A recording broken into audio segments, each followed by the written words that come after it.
கொஞ்சம் என்ன சொல்றது, ஸ்ட்ராங்கான ஒரு விஷயம்தான். நடந்த ஒரு ஜோக்கு சொல்லிடுறேன். என்னுடைய பிரம்மச்சாரிகள் எனக்கு வந்து ரெகுலரா இந்த நியூஸ் சம்பந்தமா அந்த கிளிப்ஸ் எல்லாம் எனக்கு சொல்லி அதை பத்தி நான் ஏதாவது சொல்லணுமா, என்னுடைய ஒப்பீனியன் என்னன்னு சிலதெல்லாம் கேட்பாங்க. இப்போ 2 வருஷமா அதை பண்ண என்னால முடியல, நேரம் இல்லாதனால 2 வருஷமா அதுக்கு டைம் கொடுக்க மறுத்துட்டேன். ஏன்னா ஏஐ வேலை பண்ணிட்டு இருக்கிறதுனால. அந்த மாதிரி இவங்க வந்து எனக்கு சொல்லிட்டு இருக்கும்போது ஏதோ ஒரு கேஸ், ஒரு ஏதோ கற்பழிப்பு வழக்கு பத்தி, சாமி இந்த கற்பழிப்பு வழக்கை பத்தி உங்களுடைய ஒப்பீனியன் என்னன்னு கேட்டாங்க.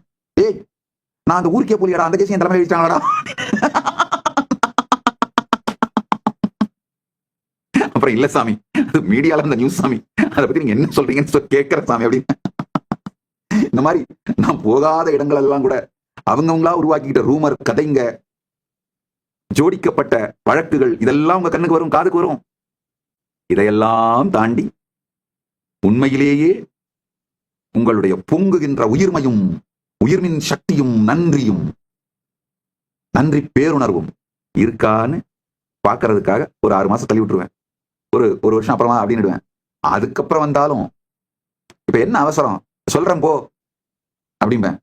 அதுக்கப்புறம் வந்தாலும் சாமி எப்ப வேணுமோ அப்ப வாங்கிக்கோங்க போ அப்படின்னுடுவேன். நல்லா புரிஞ்சுக்கோங்க.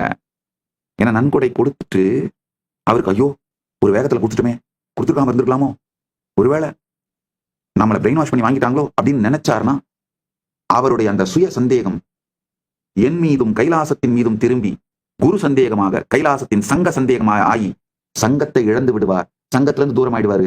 அப்புறம் எங்கிட்ட இருந்து தூரம் ஆயிடுவாரு, குருவை இழந்து விடுவார்கள். அது மிக பெரும் கொடுமை.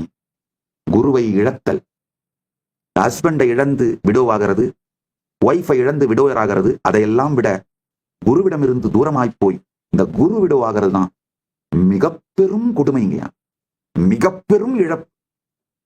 அது அவங்களுக்கு நடந்துட வேணாமேன்றதுக்காகத்தான் நன்கொடை கொடுக்க வந்தா அப்புறம் பார்க்கலாம், அப்புறம் சொல்றேன்.